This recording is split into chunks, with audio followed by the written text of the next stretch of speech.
আমার মন্ত্রী মহোদয়ের কাছে প্রশ্ন, উনি কি দেখতে পাচ্ছেন না যে গাড়ির দীর্ঘ সারি এবং গ্রাজুয়ালি যে পাম্পগুলো বন্ধ হয়ে যাচ্ছে, সেবা কার্যক্রম বিঘ্নিত হচ্ছে, স্কুল বন্ধ হয়ে যাচ্ছে? সেই জায়গাতে উনি কবে নাগাদ এই সমস্যাগুলোর যথাযথভাবে উনি সমাধান দিবে এবং উনি প্রবলেমটি অ্যাকনোলেজ করবেন কিনা? ধন্যবাদ মাননীয় স্পিকার। মাননীয় মন্ত্রী। স্পিকার, আমরা প্রতিটি পাম্পে যে পরিমাণ তেল প্রতিদিন দেওয়ার কথা সেই পরিমাণ তেল আমাদের পাম্পগুলোতে সাপ্লাই করা হচ্ছে, কিন্তু ইরান ঘটনার পর থেকে হঠাৎ করে বিক্রি বেড়ে গেছে।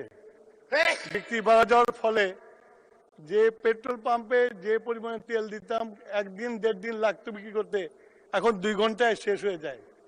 সেই জন্য আপনার মানুষের যে প্যানিক বাইংটা শুরু হয়েছে, লাইন দেখা যায় কিন্তু পেট্রোল সাপ্লাই হয় না, এটা ঠিক না। পেট্রোল প্রতিদিন সাপ্লাই করা হয়। ধন্যবাদ মাননীয় স্পিকার।